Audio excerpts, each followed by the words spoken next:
ونستغفره ونؤمن به ونتوكل عليه ونعوذ بالله من شرور أنفسنا ومن سيئات أعمالنا من يهدي الله فلا مضل له ومن يضلله فلا هادي له ونشهد أن لا إله إلا الله وحده لا شريك له ونشهد أن سيدنا وحبيبنا ومولانا محمدا عبده ورسوله الذي أرسله بالحق بشيرا ونذيرا وداعيا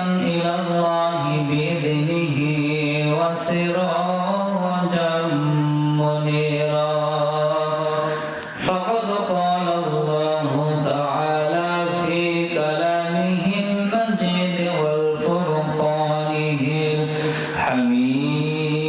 الحميد জবান খুলে সকলে আমার সঙ্গে পড়ুন আউযু বিল্লাহি মিনাশ শাইতানির রাজিম বিসমিল্লাহির রহমানির রহিম লাকাদ খালাকনাল ইনসানা ফি আহসানি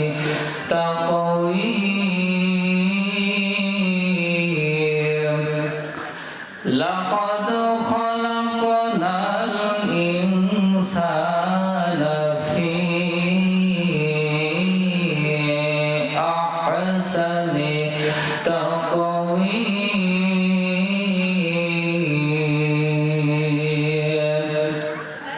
আল্লাহু আকবার বিসমিল্লাহির রহমানির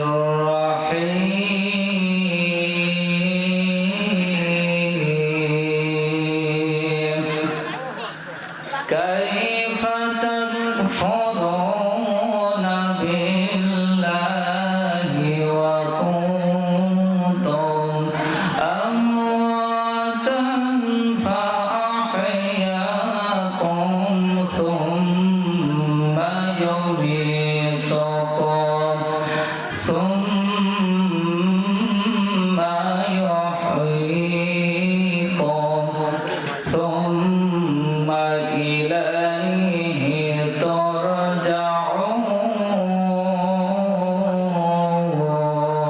ترجعون একটু আওয়াজ দিয়ে সবাই বলুন আল্লাহু আকবার আরো জোরে চিল্লায় সকলে বলেন আল্লাহু আকবার আন আনাস রাদিয়াল্লাহু তাআলা আনহু قال قال النبي صلى الله عليه وسلم لا يؤمن أحدكم حتى أكون أحب إليه من والده وولده والناس أجمعين رواه البخاري إن الله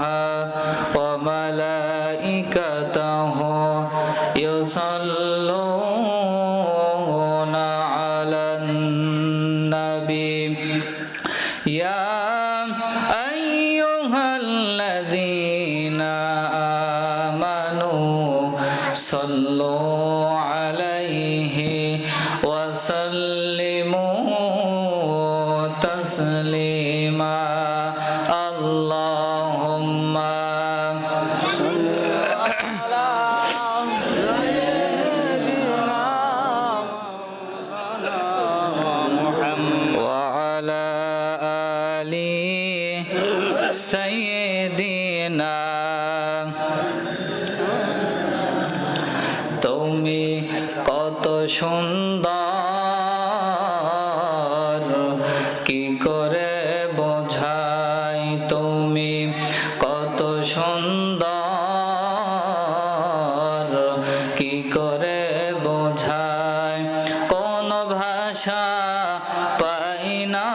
খোঁজে তোমার তুলনা তুমি নিজে তুমি কত সুন্দর কি করে বোঝাই তুমি কত সুন্দর কি করে বোঝাই কোন ভাষা পাই না খোঁজে তোমার তুলনা তুমি নিজে বেকারার প্রজাপতি গোলাপের মুখে কি করে দোলাই পাখা বুক ভরা সুখে বেকারার প্রজাপতি পাহাড়ের বুকে কি করে দোলাই পাখা বুক ভরা সুখে কোন সুখে এত সুখে বুঝে আসে না যে তোমার তুলনা তুমি নিজে আল্লাহুম্মা সাল্লি আলা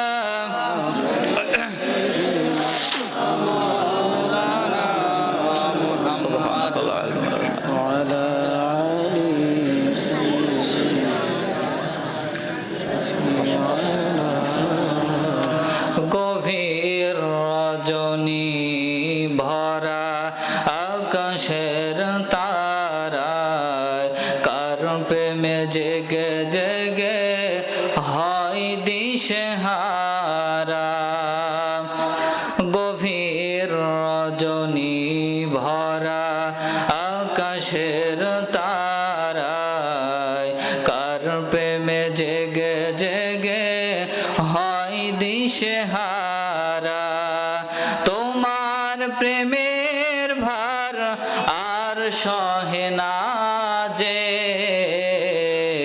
তোমার তুলনা তুমি নিজে তুমি কত সুন্দর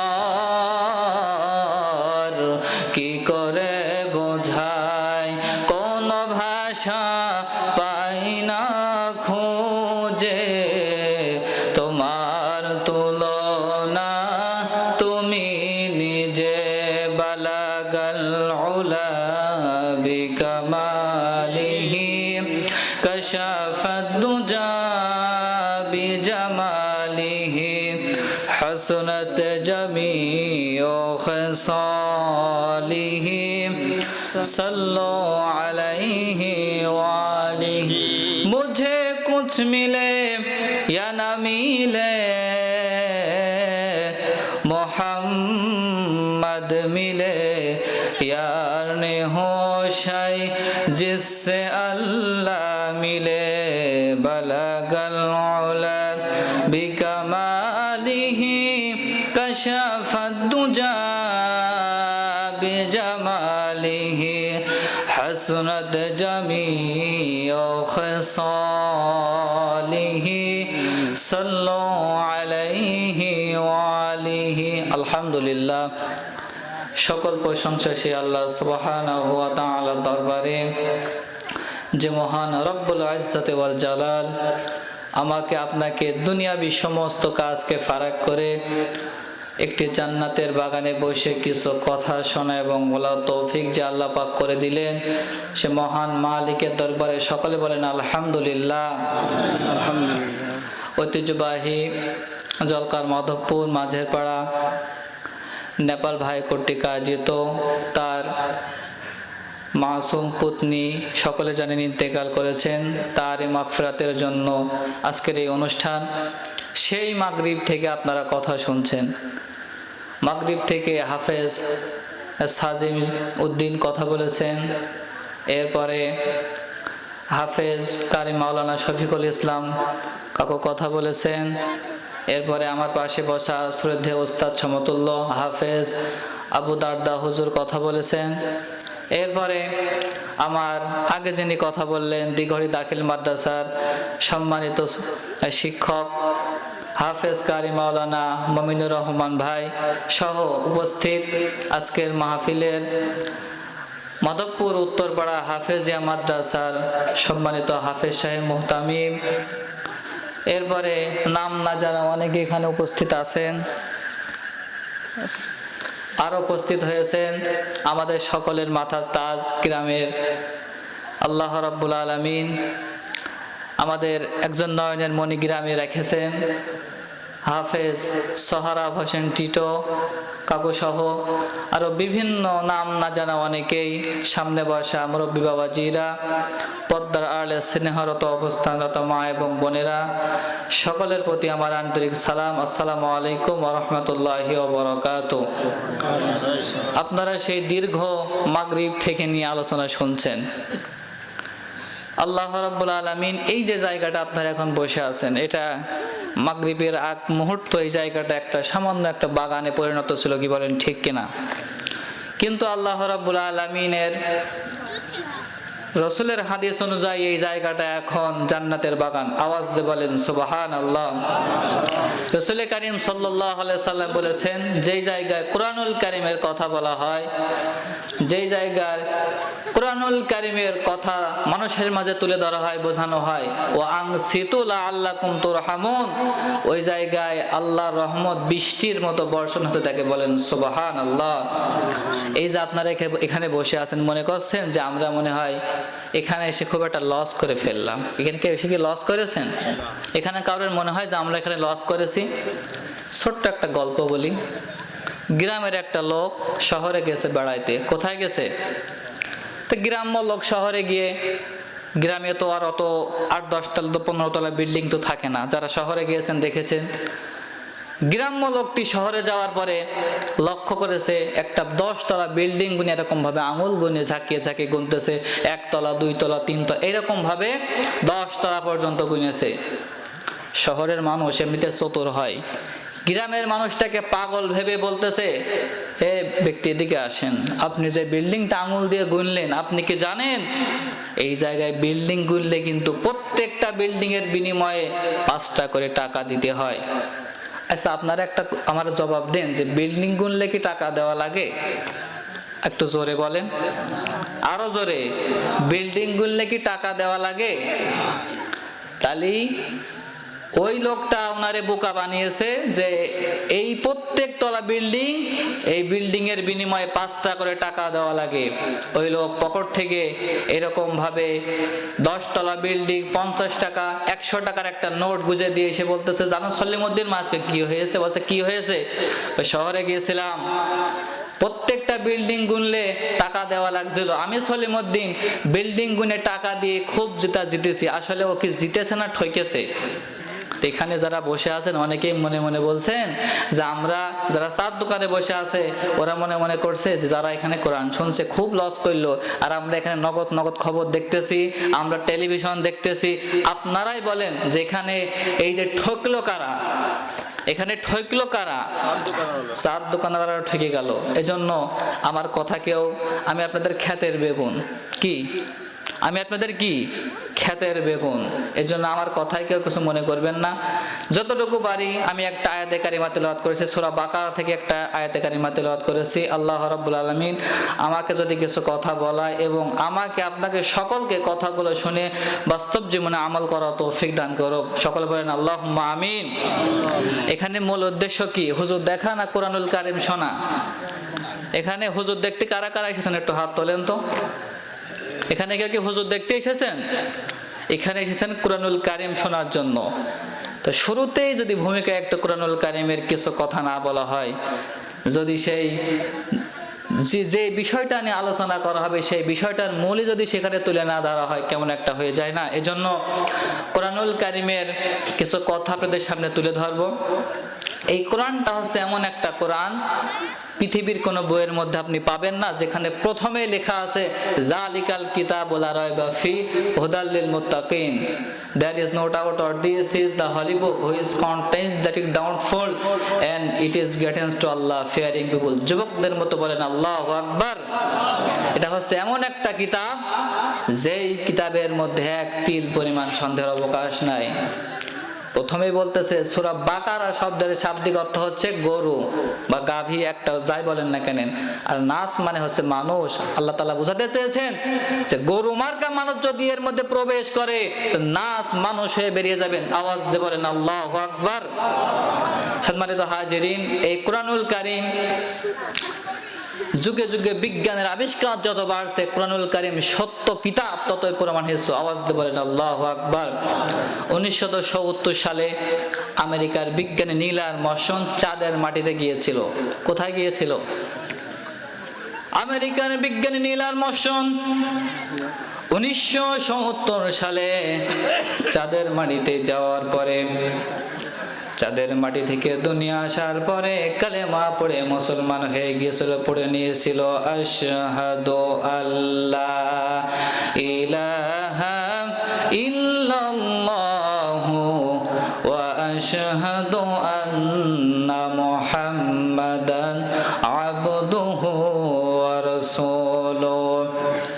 দুনিয়ার বড় বড় বিজ্ঞানীরা বিজ্ঞানী নীল আর্মস্ট্রংকে প্রশ্ন করেছিলেন, আপনি এত বড় বিজ্ঞানী হওয়া সত্ত্বেও, এই যে আপনার এত নাম ডাক সমাজের মধ্যে, আপনি এত বড় বিজ্ঞানী হওয়া সত্ত্বেও কেন এই চাঁদের মাটি থেকে দুনিয়ায় আসার পরে কেন কোরআনুল কারীম, এই যে আপনি এসে কেন মুসলমান হয়ে গেলেন?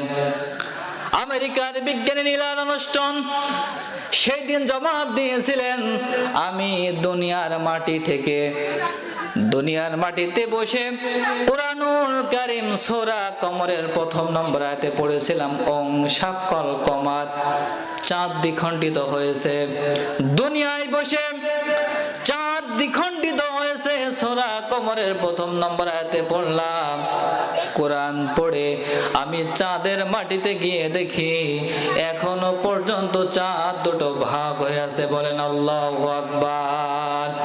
আমার মনে হলো কোরআনুল কারীমের একটি আয়াত যদি সত্য হয়, এই যে যতগুলো আয়াত কোরআনুল কারীমের মধ্যে আছে এই সমস্ত আয়াতগুলো সত্য, এজন্য আমি কলেমা পড়ে মুসলমান হয়েছি। আওয়াজ দিয়ে চিৎকার দিয়ে সকলে বলেন আল্লাহু আকবার।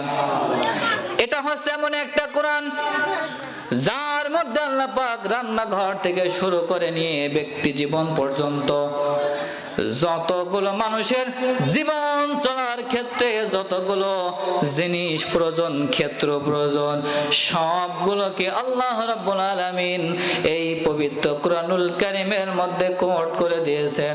আওয়াজ দিয়ে বলেন আল্লাহু আকবার। এখানে কেউ কি অস্বীকার করতে পারবেন যে কোরআনের মধ্যে সব কথা দেয় নাই? এই ক্ষমতা কারোর আছে? এই কথা যদি কেউ বলে তার কি ঈমান থাকবে? তার ঈমান থাকবে না। কিন্তু সমাজে, বর্তমান সমাজে এমন কিছু কিছু মানুষ দেখবেন বলে যে কোরআনের মধ্যে নাকি সব কিছু নাই। আচ্ছা, আপনারা একটা আওয়াজ দিয়ে বলেন তো, কোরআনের মধ্যে কি সব কিছু আছে? সব কিছু আছে না কোরআনের মধ্যে? আমি একটা গল্প সেদিন পড়তেছিলাম একটা উপন্যাসের মধ্যে। এই যারা বলে যে কোরআনের মধ্যে সব কথা নাই, অর্থনীতি, রাজনৈতিক এইসব কথা কোরআনের মধ্যে নাই, তাদেরকে একটা উদাহরণ দিই। গ্রামে 2টি হাঁস, একটা রাজহাঁস আর একটা পাতি হাঁস। আমার সঙ্গে একটু সকলে জবাব দেবেন। আমি আপনাদের ক্ষেতের বেগুন আগের থেকে বলেছি না, আমার সঙ্গে একটু সকলেই, মানে আমরা সকলে মিলে একসাথে আখেরি মুনাজাত পর্যন্ত আলোচনা করব। আলোচনা শুরুতে একটু আপনাদেরকে একটা সাহস দিই। অনেকেই মনে মনে বলছেন, হুজুর আপনি হয়তো নতুন নতুন ওয়াজ শিখছেন, হয়তো এমন ওয়াজ যেন করেন না যে আপনার টাইম মাইম সব একেবারে আউট করে দিয়ে এমন ওয়াজ করলেন যাতে আমাদের সব ঘুম আসে। আমি অত লম্বা চওড়া বক্তৃতা দেব না। এক হুজুর নাকি রাত 3টা পর্যন্ত বক্তৃতা দিয়ে চোখ বন্ধ করে মুনাজাত ধরেছে, লম্বা মুনাজাত। ফজরের আজান শুনে এই যে লম্বা মুনাজাত যখন ধরেছে, এই চোখ বুঝে যখন মুনাজাতটা ধরল হুজুর, লোকজন অদৃষ্ট হয়ে সব বাড়ি চলে গিয়েছে। ফজরের আজান শুনে হুজুর চোখ খুলে দেখে ময়দান সব ফাঁকা, একজন বসা। যেমনি ভাবে আমাদের ইদ্রিস কাকু বসেছিলেন, উনি তো মাইকওয়ালা। ফজরের আজান শুনে হুজুর বেচারা চোখ খুলে দেখে ময়দান ফাঁকা, একজন বসে আছে, হাতার বোতাম এরকম গুটিয়ে চোখ ঢাকা করে বসে আছে। মাইকলা মনে মনে বলতেছে, ওখানে হুজুর মাইকলা তো ওখানে বসে আছে, হুজুর বেচারা বসতে না পারে বলতেছে, বাবা তুমি একজন আল্লাহওয়ালা। ও তখন রেগে বলতেছে, হুজুর আপনি বেশি ফাজলামি মারবেন না, আমি আল্লাহওয়ালা না, আমি হলো মাইকলা। মাইক যদি আমার না হয়তো আমিও থাকতাম না। তো আপনাদের একটা সাহস দিলাম, অত লম্বা চওড়া বক্তৃতা হবে না, 2টা আয়াতে কারিমা তেলাওয়াত করেছি, কিছু কথা বলে দোয়া নিয়ে আমরা সকলে বাড়ি যাব। কি সকলে রাজি আছেন না? একটু আওয়াজ দিয়ে বলেন ইনশাআল্লাহ। সকলে মানে ঘুম আসছে, একটু তাকবীর দিন, লিল্লাহি তাকবীর, লিল্লাহি তাকবীর। এবার আসুন, একটা উদাহরণ দিয়েছিলাম আপনাদেরকে। গ্রামে 2টি হাঁস, একটি রাজহাঁস আর একটি পাতি হাঁস যুক্তি করলো যে গ্রামের পুকুরে বিলে বাওড়ে আমাদের যে কুগলিগুলো আছে, এই কুগলি খেয়ে আমাদের আর পেট ভরছে না, চলো আমরা আটলান্টিক মহাসাগরে শামুক খোঁজার জন্য যাই। 2টা হাঁস আটলান্টিক মহাসাগরে গেল, গিয়ে ডুব দিল। প্রথমে পাতি হাঁস রাজহাঁসকে বলতেছে, বন্ধু আমি তো সাগরের তলা পেলাম না, তুমি পেয়েছো নাকি? বলে না, আমিও তো পেলাম না। পাতি হাঁস রাজহাঁসকে ডাক দিয়ে বলতেছে, বন্ধু মনে হয় সাগরের তলা নাই, আপনারা আওয়াজ দিয়ে বলেন আটলান্টিক মহাসাগরের তল আছে না নাই? আরো জোরে।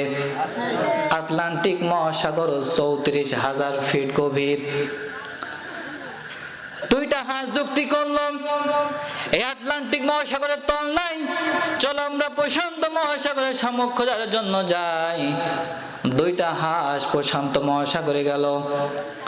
প্রথমে পাতি হাঁস রাজহাঁস পাতি হাঁসকে বলতেছে, বন্ধু ডুব দাও। দুজনে ডুব দিল। রাজহাঁস পাতি হাঁসকে ডাক দিয়ে বলতেছে, বন্ধু আমি তো সাগরের তলা পেলাম না, তুমি পেয়েছো নাকি? বলে না, আমিও তো পেলাম না। 2টা হাঁস বলল, এই 2টা সাগরের একটারও তলা নাই। আপনারা একটু আওয়াজ দিয়ে বলেন 2টি সাগরের তলা আছে না নাই? আটলান্টিক মহাসাগর, প্রশান্ত মহাসাগর, 2টি সাগরের অবশ্যই আছে তলা। আসলে হাঁসের নাই অতখানি গলা। আওয়াজ দিয়ে বলেন কথা ঠিক কিনা? কোরআনের মধ্যে অর্থনীতি, রাজনীতি, সমাজনীতি, যুদ্ধনীতি সব কথাগুলো পুঙ্খানুপুঙ্খভাবে সব কিছু লেখা আছে। এটা বোঝার জন্য যতটুকু কমন সেন্স দরকার, জ্ঞান দরকার, ওই যারা বলে কোরআনের মধ্যে সব কথাগুলো নাই, ওই জ্ঞানটা ওই সমস্ত মানুষের মধ্যে নাই। আওয়াজ দিয়ে বলেন কথা ঠিক কিনা? এবার আসুন, ভূমিকা লম্বা না করে আমি সূরা 3 থেকে একটা আয়াতে কারিমা তেলাওয়াত করেছি, আর সূরা বাকারার 28 নম্বর আয়াতে কারিমা তেলাওয়াত করেছি। বুখারী শরীফ থেকে একটা হাদিস আপনাদের সামনে তেলাওয়াত করেছি। আল্লাহ রাব্বুল আলামিন কিছু কথা বলা এবং শোনা বোঝা সকলকে বাস্তব জীবনে আমল করার তৌফিক দান করুক। সকলে বলেন আল্লাহুম্মা আমিন। আমার সঙ্গে পড়ুন, আউযু বিল্লাহি মিনাশ শাইতানির রাজিম, বিসমিল্লাহির রহমানির রহিম, লাকাদ খালাকনাল ইনসানা ফি আহসানি তাকওয়িম। সূরার নাম সূরা আত-তিন, আয়াত আছে 8টি, রুকু আছে। এই যে সূরা 3-এর 4 নম্বর আয়াতে কারিমা আপনাদের সামনে তেলাওয়াত করেছি। এই যে আয়াতের হকটা একটু আদায় করে আমরা সকলে দোয়া নিয়ে আমরা সকলে বাড়ি যাব। এই সূরা 3-এর 4 নম্বর আয়াতে আল্লাহ রাব্বুল আলামিন বলছেন, লাকাদ খালাকনাল ইনসান, নিশ্চয় আমি মানুষকে সৃষ্টি করেছি। আচ্ছা আপনারা আওয়াজ দিয়ে বলেন, আমাদের সৃষ্টি করেছেন কে? আরো জোরে, আমাদের সৃষ্টি করেছেন কে? আল্লাহ যে আমাদের সৃষ্টি করেছে, এখানে কারো সন্দেহ আছে? আল্লাহ রাব্বুল আলামিন ডাক দিয়ে বলেন, হাল আতা আলাল ইনসানি হিনুম মিনাদ দাহরি লাম ইয়াকুন শাইআম মাযকুরা। একটু আওয়াজ দিয়ে বলেন আল্লাহু আকবার। তোমাদের তো এমন একটা সময় ছিল তোমরা তোমরা উল্লেখযোগ্য কোনো বিষয়বস্তু হিসেবে পরিগণিত ছিলে না। আমি আল্লাহ রাব্বুল আলামিন তোমাদেরকে কিভাবে তৈরি করলাম শোনো। এক ফোঁটা নাপাক পানি দিয়া তোমার মায়ের পেটের ভিতরে জমাট রক্ত করলাম, রত্নকে কোষ্ঠপিণ্ড করলাম, এরপরে হাড় দিলাম, এরপরে চামড়া দিয়া একটা বাচ্চার আকারে আমি আল্লাহ তোমারে দুনিয়ায় আনলাম। বলেন সুবহানাল্লাহ। আর রহমানু আল্লামাল কুরআন খলাকাল ইনসানা আল্লামাহুল বায়ান। আমি রহমান শিখিয়েছি কোরআন, সৃষ্টি করেছে ইনসান। আল্লাহ পাক এখানে শেষ করে নাই। আল্লাহ পাক বলেন বান্দা কোরআনের দলিল নাও, আমি যে তোমাদেরকে সৃষ্টি করেছি দলিল নাও। ইকরা বিসমি রাব্বিকাল্লাযী খলাক খলাকাল ইনসানা মিন আলাক। পড়ো তোমার প্রভুর নামে যিনি তোমাকে সৃষ্টি করেছেন। তাহলে আমাদের সৃষ্টি করেছেন কে? তাহলে এখানে আল্লাহ পাক বলছেন লাকাদ খলাকনাল ইনসানা ফি আহসানি তাকওয়িম। লাকাদ খলাকনাল ইনসান, আমি মানুষকে সৃষ্টি করেছি ফি আহসানি তাকওয়িম, এবং আমি মানুষকে সুন্দর বানিয়েছি। আল্লাহ আমাদের সুন্দর বানিয়েছে না? আল্লাহ কি আমাদের সুন্দর বানিয়েছে? আল্লাহ আমাদের যে সুন্দর বানিয়েছেন এটা বোঝার জন্য বড় বক্তা হওয়ার কোনো দরকার নাই, বড় আলেম হওয়ার কোনো দরকার নাই। আল্লাহ পাক যে আমাদেরকে সুন্দর বানিয়েছেন এটা বোঝার জন্য আপনি এখন এই অনুষ্ঠান শেষ করে বাড়ির দিকে রওনা দেবেন। বাড়িতে যাওয়ার পরে আপনার বাড়িতে যে ড্রেসিং টেবিল আছে, আয়না আছে, আপনার বাড়ির ড্রেসিং টেবিলের সামনে দাঁড়িয়ে মাথা থেকে শুরু করে নিয়ে পা পর্যন্ত সবগুলো দেখবেন। মাথা থেকে শুরু করে নিয়ে পা পর্যন্ত দেখার পরে আপনার বাড়ি যে গরু আছে, ভেড়া আছে, ছাগল আছে, মুরগি আছে, এই সমস্ত প্রাণীগুলোর দিকে একটু তাকাবেন। আল্লাহর কসম করে বললে ভুল হবে না, ওই বাড়ি যে প্রাণীগুলো আছে আপনি কালো মানুষ হলেও লাখো কোটি গুণ সুন্দর। আওয়াজ দিয়ে বলেন কথা ঠিক কিনা? আল্লাহ পাক বলছেন আমি মানুষকে সৃষ্টি করেছি ফি আহসানি তাকওয়িম, সুন্দর বানিয়েছি। মানুষের চেহারা আল্লাহ রাব্বুল আলামিন সমস্ত মাখলুকাতের চাইতে সুন্দর বানিয়েছেন। আওয়াজ দিয়ে বলেন সুবহানাল্লাহ। আল্লাহ রাব্বুল আলামিন বলেন ওয়ালাকাদ কাররামনা বানি আদম, আমি বনি আদম মানুষকে সব চাইতে সম্মানিত বানিয়েছি। এখন একটা প্রশ্ন জাগবে, হুজুর আল্লাহ মানুষের সম্মান সব চাইতে বেশি দিয়েছেন, মানুষের সম্মান সব চাইতে বেশি। হাদিসের মধ্যে পড়লাম আল্লাহ পাক যখন এই পৃথিবী তৈরি করলেন, এই পৃথিবী থরথর করে কাঁপতেছিল। এই পৃথিবীকে স্থির করার জন্য আল্লাহ রাব্বুল আলামিন এখানে সেখানে পেরেক মারলেন। কি মারলেন? আল্লাহ পাক কি মারলেন? আল্লাহ পাক পেরেক মারলেন। আল্লাহ রাব্বুল আলামিনের পেরেকের নাম আপনার একটু আওয়াজ দিয়ে বলেন, আল্লাহর পেরেকের নাম কি? আল্লাহর পেরেকের নাম হলো পাহাড়। এই পাহাড়গুলো আল্লাহ পাক সৃষ্টি করেছেন। আল্লাহ রাব্বুল আলামিন বলেন আলাম নাজআলিল আরদা মিহাদা ওয়াল জিবালা আওতাদা, জমিনকে তোমাদের জন্য বিছানা বানিয়ে দিয়েছি আর পাহাড়কে পেরেক স্বরূপ বানিয়ে দিয়েছি। আল্লাহ পাক যখন পাহাড় পৃথিবীর আনাচে কানাচে তৈরি করলেন, এই পৃথিবী থেমে গেল। আল্লাহর ফেরেশতারা ডাক দিয়ে বলে রব্বুল আলামিন পাহাড়কে আপনি এত শক্তি দান করেছেন, পাহাড় সেট করার সঙ্গে সঙ্গে পৃথিবী থেমে গেল গো আল্লাহ। এই পাহাড়ের চাইতে শক্তিশালী সম্মানিত মাখলুকাতকে তুমি বানিয়েছো। আল্লাহ পাক ডাক দিয়ে বলে আমার ফেরেশতারা এই পাহাড়ের চাইতে শক্তিশালী সম্মানিত মাখলুকাত হলো লোহা। তারপরে জিজ্ঞেস করে রব্বুল আলামিন এই লোহার চাইতে শক্তিশালী সম্মানিত মাখলুকাতকে তুমি বানিয়েছো। আল্লাহ পাক ডাক দিয়ে বলে আমার ফেরেশতারা, এই লোহার চাইতে শক্তিশালী সম্মানিত মাখলুকাত হলো আগুন।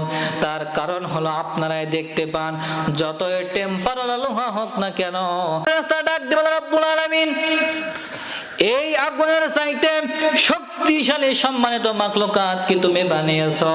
আল্লাহ পাক ডাক দিয়ে বলে আমার ফেরেশতারা, এই আগুনের চাইতে শক্তিশালী সম্মানিত মাখলুকাত হলো এই যে পানি। তারপরে প্রশ্ন করলো রব্বুল আলামিন, এই পানির চাইতে শক্তি মাখলুকাত কি তুমি বানিয়েছো।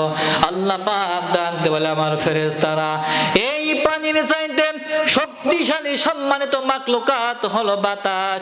তার কারণ হলো বাতাস এক দেশের পানি আর এক দেশে নিয়ে চলে যায়, মেঘমালায় পরিণত করে। অতএব আমি এই পানির চাইতে বাতাসের শক্তি আমি আল্লাহ পাক বেশি দিয়েছি। আওয়াজ দিয়ে বলেন সুবহানাল্লাহ। তারপরে জিজ্ঞেস করলেন রব্বুল আলামিন, এই যে বাতাসের চাইতে শক্তিশালী সম্মানিত মাখলুকাত কি তুমি বানিয়েছো। আল্লাহ রাব্বুল আলামিন ডাক দিয়ে বলে আমার ফেরেশতারা, এই বাতাসের চাইতে শক্তিশালী সম্মানিত মাখলুকাত হলো তোমরা। তার কারণ হলো তোমাদের মধ্য থেকে আমি আল্লাহ পাক এমন একজন ফেরেশতাকে তৈরি করেছি যার নাম ইসরাফিল। ইসরাফিল প্রথম ফু দেওয়ার সঙ্গে সঙ্গে সমস্ত প্রাণী জগৎগুলো মারা যাবে। দ্বিতীয় ফু দেওয়ার সঙ্গে সঙ্গে আবার সমস্ত প্রাণী জগৎগুলো জিন্দা হয়ে যাবে।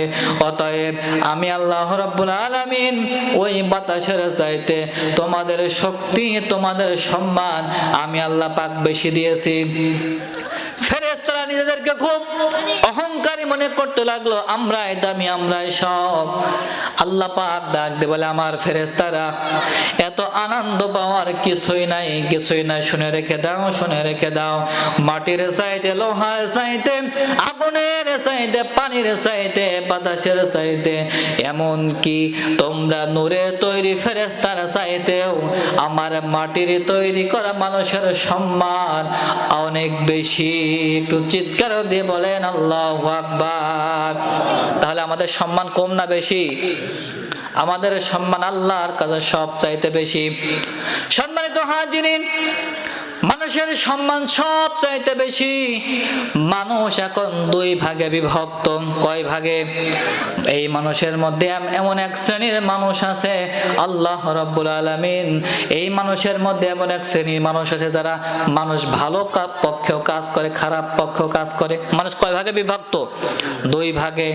মানুষের মধ্যে দুই ভাগে বিভক্ত মানুষ।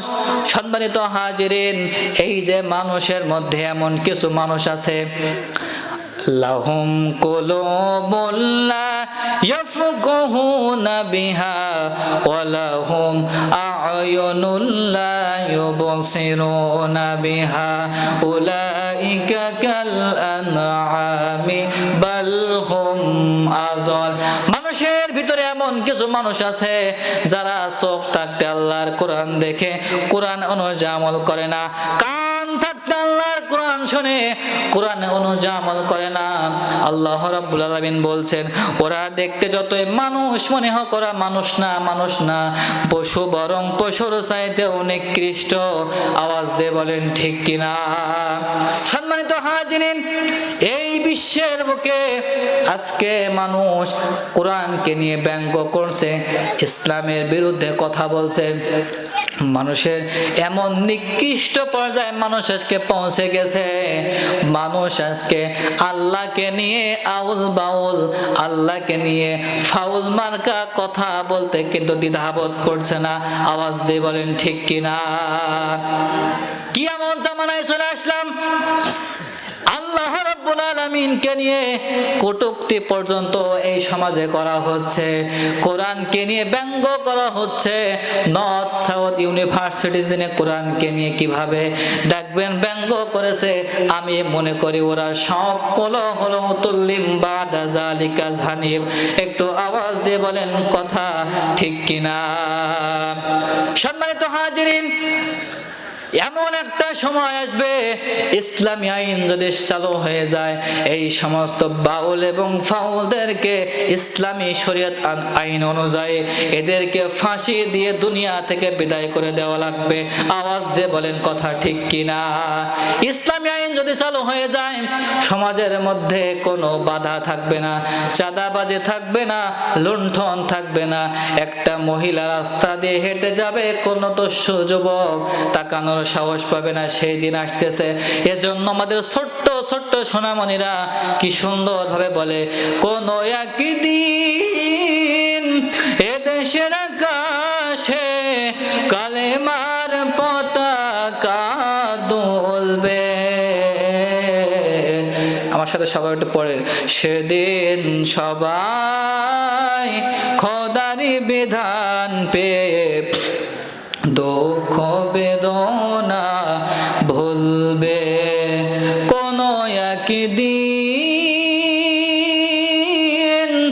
এদেশের আকাশে কালেমার পতাকা দুলবে। সেদিন সবাই খোদারি বিধান পেয়ে দুঃখ বেদনা ভুলবে, দুঃখ বেদনা ভুলবে। সেদিন আর রবে না হাহাকার, অন্যায় জুলুম অবিচার।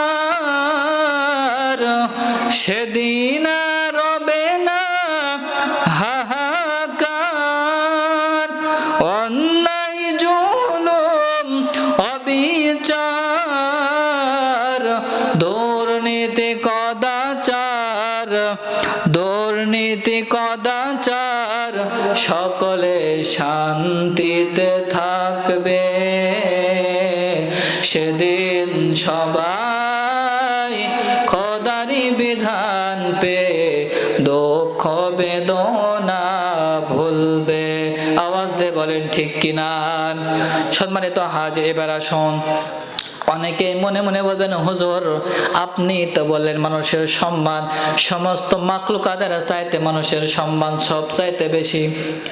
মানুষ হলেই কি সম্মানিত নাকি? আল্লাহ পাক বলে না না না, ও দুনিয়ার মানুষ শুনে রেখে দাও, শুনে রেখে দাও, কান খাড়া করে শুনে রেখে দাও। মানুষের মধ্যে এমন কিছু মানুষ আছে, লাহুম কুলুবুল লা ইয়াফকাহুনা বিহা ওয়া লাহুম আ'য়ুনুল লা ইউবসিরুনা বিহা উলাইকা কাল আনআমি বাল হুম আযাল।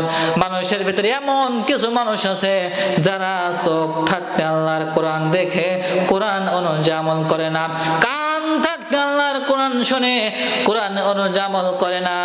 আল্লাহ রাব্বুল আলামিন বলেন, ওরা দেখতে যতই মানুষ মনে হোক, ওরা মানুষ না, মানুষ না, ওরা পশু, বরং পশুর চাইতেও নিকৃষ্ট। আওয়াজ দিয়ে বলেন ঠিক কিনা? মানুষ ঠিক আছে, কিন্তু সুদ খাওয়া বন্ধ করে না। সুদের সর্বনিম্ন গুনাহ হচ্ছে আপন মায়ের সঙ্গে অপকর্ম করা, আর বড় গুনাহ হলো আল্লাহর সঙ্গে যুদ্ধ ঘোষণা করা। আফসোস, শতকরা 90-95% মুসলমানের বাংলাদেশে সুদ ভিত্তিক অর্থনীতি সমাজে চালু রয়েছে। আওয়াজ দিয়ে বলেন ঠিক কিনা? এখন আরো একটা প্রশ্ন থাকবে, তাহলে সম্মানিত কারা? আল্লাহর কাছে সম্মানিত ব্যক্তি কারা? আল্লাহ রাব্বুল আলামিন ডাক দিয়ে বলে, আমার কাছে সম্মানিত ব্যক্তি হলো তারা, ইন্না আকরামাকুম ইনদাল্লাহি আতকাকুম। মানুষের ভিতরে সবচেয়ে সম্মানিত ব্যক্তি হলো তারা, আমি আল্লাহকে ভয় করে যারা। একটু আওয়াজ দিয়ে বলেন, আমাদের ভয় করার দরকার আছে না নাই? আল্লাহকে ভয় করার দরকার আছে না নাই? লিল্লাহি তাকবীর। সকালে মনে হয় ঘুম আসছে, ওই খেচড়িও ঠান্ডা হয়ে গেল। সকালে চিন্তা আছে, আল্লাহ কত রাত পর্যন্ত কাটাবেন তা আল্লাহ ভালো জানে। অল্প কিছুক্ষণ আমি আয়াতের হকটা তো আদায় করতে দেবেন। কি আয়াতের হক আদায় করা পর্যন্ত শুনবেন না? কারা কারা শুনবেন না একটু হাত তোলেন তো। কারা কারা কারা শুনবেন না হাত তুলতে বলেছে, ও একজন হাত তুলেছে। তো যাই হোক, বুঝতে পারেন নাই, আমরা সকলে আখেরি মোনাজাত শেষ করে যাব। একটু সকলে তাকবীর দেন, লিল্লাহে তাকবীর। দেখি আপনাদের শ্রোতাদের আওয়াজ শুনে বক্তা বুঝবে যে আসলেই তারা কি ওয়াজ শুনতে চায় কি চায় না।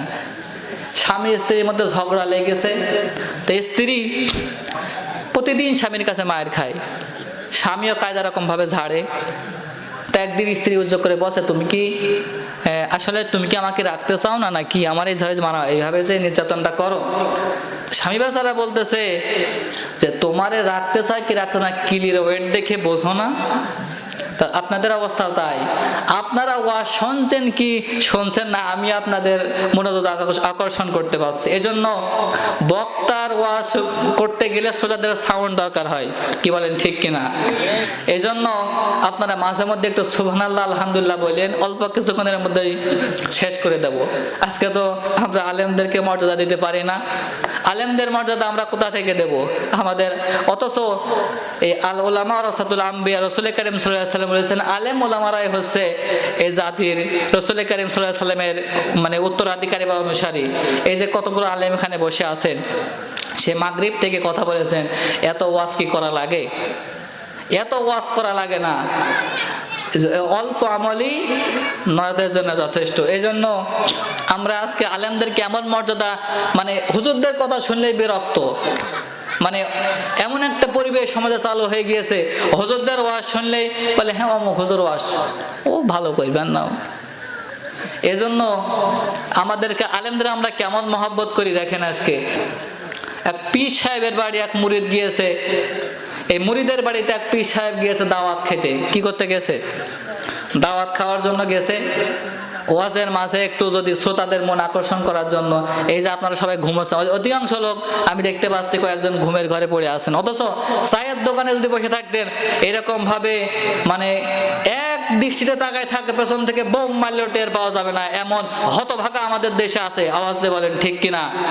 এরপরে কিছু কিছু মানুষ আছে দেখবেন নামাজের সময় আল্লাহুম্মা মুনাজাত ধরে বসে আছে। কোন দেশে আমরা বাস করছি? জাতির জন্য উন্নতি করা অসম্ভব।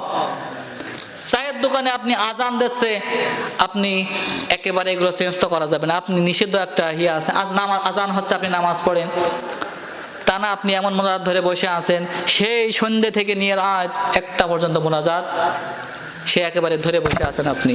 এজন্য এগুলো থেকে আমাদেরকে পরিহার করতে হবে। তো এখন যে কথাটা বলছিলাম, ওই পীর সাহেব গিয়েছে মুরিদের বাড়িতে দাওয়াত খেতে। এখন পীর সাহেব মুরিদের গাছের ডাব দেখে বলতেছে, বাবা তোমার কাছে খুব সুন্দর ডাব ধরেছে, আমার একটু ডাবের পানি পান করে, একটু ডাবের গাছ হইতে আমার একটা ডাব কেটে পানি পান করাও। মুরিদ বেচারা মনে মনে করতেছে গাছে উঠবে কি এখন? পীর সাহেব বলতেছে, বাবা কি হলো, গাছে ওঠো? বলতেছে, হুজুর আমি গাছে উঠলে কেমন একটা বেয়াদবি দেখা যায় না, আপনি আমার নিচে থাকবেন আর আমি আপনার উপরে উঠবো, কত বড় বেয়াদবি। এখন পীর সাহেব বলছে, ঠিক আছে আমি গাছে উঠি। ঠিক আছে, গাছে উঠলো পীর সাহেব, ডাব পাইলো, নিচে ফেললো। এরপরে পীর সাহেব গাছ থেকে নামলো, মুরিদ বেচারাকে ডাক দিয়ে বলছে, বাবা গাছে তো উঠলে না, তুই ডাবটা একটু কেটে আমার পানিটা জাগে ঢেলে দাও, আমি পান করি। এখন মুরিদ বেচারা বলতেছে, হুজুর আপনার সামনে দাও দিয়ে ডাব কাটবো, কত বড় বেয়াদবি, আমি তো ধ্বংস হয়ে যাব। এরপরে ডাবটাও কাটলো না। এবার পীর সাহেব বেচারা মনে করতেছে হয়তো মুরিদ আমারে ওই জাকের পানি ঢেলে না আমারে খাওয়াবে। এখন মুরিদ বেচারা পীর সাহেবকে ডাক দিয়ে বলতেছে, হুজুর তাহলে আপনি ডাবটা কেটে ফেলেন, আমি একটু ঘর থেকে আসতেছি। মুরিদ এবার ঘর থেকে বেরিয়ে এসে পীর সাহেবকে ডাক দিয়ে বলছে, আপনার ডাব কাটা কি কমপ্লিট? বলে হ্যাঁ আমার ডাব কাটা শেষ। বলতেছে ডাবকে যখন কেটেছেন, এবার তাহলে মুরিদকে ডাক দেব। পীর সাহেব মুরিদকে ডাক দিয়ে বলতেছে, বাবা গাছে তো উঠলে না, ডাবটাও পারলে না, ডাবটা কাটলেও না, তাহলে জাকের পানি একটু পানি পান করো। মুরিদ বেচারা মনে মনে চিন্তা, পীর সাহেবকে ডাক দিয়ে বলতেছে, হুজুর আমি কিছুদিন আগে একটা মাহফিলে গেছিলাম, ওই মাহফিলের প্রধান বক্তা বলিল, পরপর যদি কোনো ব্যক্তি মুরিদের 3টা আইন লঙ্ঘন করে সে আর মুরিদ থাকতে পারে না। তা আমি আপনার গাছে উঠিনি, একটা বেয়াদবি করেছি, একটা কথা অমান্য করেছি, ডাব কাটিনি আর একটা কথা অমান্য করেছি, এখন যদি আমি জাকের পানি না খাই তাহলে তো চরম বেয়াদবি হয়ে যাবে, আমি তো মুরিদ থাকতে পারবো না। তা আমরা আজকে আলেমদেরকে ভালোবাসি ওই পীর ওই মুরিদের মতো। এজন্য আমাদেরকে আলেমদের সঙ্গে সর্বনিম্ন ভাষায় কথা বলতে, যত মানে আলেমদের সঙ্গে, আপনি একটা আলেম দোকানে বসে আছে, আপনি তার সামনে বসে আছেন, টেনে যাচ্ছেন, একটা সম্মান তো আছে নাকি আলেমদের, এতটুকু সকলে খেয়াল রাখবেন। সম্মানিত হাজিরিন, এবার আসুন আল্লাহ রাব্বুল আলামিন যে কথা বলছিলাম, সম্মানিত ব্যক্তি হলো তারা, ইন্না আকরামাকুম ইনদাল্লাহি আতকাকুম, মানুষের ভিতরে সবচাইতে সম্মানিত ব্যক্তি হলো তারা আমি আল্লাহকে ভয় করে যারা। আওয়াজ দিয়ে বলেন ঠিক কিনা? আমাদের আল্লাহ ভয় করার দরকার আছে না নাই? সম্মানিত হাজিরিন, আল্লাহর ভয় আপনি কেন করবেন? এই যে এখান থেকে উঠে আপনি বাড়ি পর্যন্ত যেতে পারবেন তার কোনো গ্যারান্টি আছে? এখান থেকে উঠে বাড়ি পর্যন্ত যেতে পারবেন তার কোনো গ্যারান্টি নাই। এই জায়গা থেকে ওয়াজ শুনে আখিরি মোনাজাত করে আপনি বাড়ি পর্যন্ত পৌঁছাতে পারবেন তার কোনো গ্যারান্টি নাই। মানুষের মরণের কোনো গ্যারান্টি নাই। দেখেন একটা আশার একটা সিরিয়াল আছে, সন্তান আসতেছে আসতেছে এরকম ভাবে একের পর এক আসতেছে, কিন্তু যাওয়ার কোনো সিরিয়াল নাই। বাপের আগে সন্তান চলে যাচ্ছে, সন্তানের আগে বাপ চলে যাচ্ছে, এরকম ভাবে মরণের কোনো গ্যারান্টি নাই। সম্মানিত হাজিরিন, আল্লাহকে ভয় করে চলুন। আল্লাহ পাক আমাদেরকে মরতে মানা করেছেন এক জায়গায়। একটা কথা বলার আগে আল্লাহ পাক বলেছেন ইল্লা ওয়া আনতুম মুসলিমুন। আল্লাহ পাক বলেন ইয়া আইয়ুহাল্লাযীনা আমানুত্তাকুল্লাহ হাক্কা তুকাতিহি ওয়া লা তামুতুন্না ইল্লা ওয়া আনতুম মুসলিমুন। ইয়া আইয়ুহাল্লাযীনা আমানু, হে ঈমানদারগণ, আমানুত্তাকুল্লাহ, তোমরা আমি আল্লাহকে ভয় করো, ভয় করার মতো। আর ইল্লা ওয়া আনতুম মুসলিমুন, আল্লাহ পাক বলেছেন তোমরা মুসলমান না হয়ে কবরে এসো না। তার কারণ হলো কবর এমন একটা ভয়াবহ জায়গা, যেই জায়গায় নেতাগিরি কিন্তু সাজবে না। আপনার নেতাকে আপনাকে পার করে দেবে। কবরে কোনো হুজুর গুজুর এরপরে নেতা পীর সাহেব আপনাকে পার করে দেবে না। এমন একটা ভয়াবহ জায়গা, যেই জায়গায় এই শীতের রাত্রিতে লক্ষ্য করেন আমি আপনি যখন হাতা লম্বা বা আগ লাগাই কিছুক্ষণ সময়, আমরা অনেক সময় কাজের সময় থাকি, এমন একটা সময় আছে যখন ঠান্ডা বাতাস আমাদের শরীরে লাগে, মনে হয় যেন ঠান্ডা লাগতেছে, প্রচন্ড শীতের মধ্যে আমরা পড়ে গেলাম। কিন্তু ওই যে চিন্তা করে দেখেন, যদি আমি আপনি এখন মারা যাই, পৌষ মাসের কনকনে শীত, ওই মাটির উপরে আপনার এই সাদা একটা কাপড়ের চটপটের মতো মুড়িয়ে রেখে আসবে। ওই যে দিন থেকে রেখে আসবে, ওই যে পিতা মাতা যে পরিজনগুলো যারা রেখে আসবে, ওই দিন থেকে কিন্তু আপনার মুখ ফিরেও আর তাকাবে না, আপনার মতো থাকা লাগবে কবরে। চিন্তা করে দেখেন, কবর এমন একটা ভয়াবহ জায়গা, যেই জায়গার মধ্যে এই যে মরার পরে যখন আপনার আত্মীয় স্বজনরা সব বাড়ি চলে আসবে, আপনার হিসাব কিন্তু শুরু হয়ে যাবে। কবরের এই যে জান্নাত জাহান্নাম, জান্নাত পর্যন্ত পৌঁছানোর 7টা ধাপ আছে। এর মধ্যে যদি আমি আপনি কবরের মধ্যে ধরা খেয়ে যাই, প্রশ্নের উত্তর আমি আপনি না দিতে পারি, আল্লাহর কসম বাকি রাস্তাগুলো আপনি আর পার হতে পারবেন না। এমন একটা ভয়াবহ জায়গা। আল্লাহ রাসূল সাল্লাল্লাহু আলাইহি সাল্লাম বলেছেন, এখন তো বর্তমান ইন্টারনেটের যুগ, ফেসবুকের যুগ, এক দেশের খবর আর এক দেশে আমি আপনি নিতে পাচ্ছি। আপনার সন্তান ওই বিদেশে প্রবাসে আছে, এখান থেকে টাচ ফোনের মাধ্যমে কথা বলছেন, কি বলেন ঠিক কিনা? বলছেন না? এখান থেকে আপনি টাচ ফোনের মাধ্যমে কথা বলছেন। এরপরে আপনার ভাই বিদেশে আছে, আপনি ওখানে টাচ ফোনের মাধ্যমে কথা বলতে পারছেন। আপনার আত্মীয় স্বজনরা ওখানে আছে, ভিডিও কল দিনে সেখানে দেখা আছে। রাসূল কারীম সাল্লাল্লাহু আলাইহি সাল্লাম বলেছেন, ওই যে বাড়ির পাশে কবরস্থান, ওই কবরস্থানের মানুষগুলো কোন হালতে আছে, বিশ্বনন্দিত নবী বলেন ওই খবর দেওয়া এবং নেওয়ার মতো ক্ষমতা পৃথিবীর কোনো মানুষের নাই। কোনো মানুষের আছে?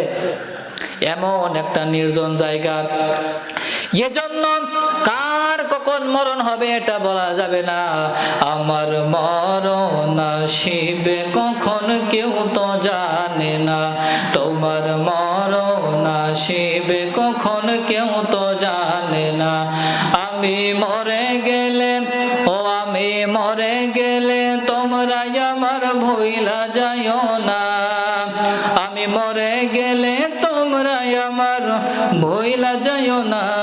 আমার মরণ আসিবে কখন কেউ তো জানে না, তোমার মরণ আসিবে কখন কেউ তো জানে না। আওয়াজ দিয়ে বলেন ঠিক কিনা? এই দুনিয়া সারা জীবন, এই পৃথিবী সারা জীবন থাকার জায়গা নাই, অন্ধকার কবর যে তোমার আসল ঠিকানা। সবাই রেখে তোমায় চলে যাবে, কেউ সঙ্গী হবে না, সবাই রেখে তোমায় চলে যাবে, কেউ সঙ্গী হবে না।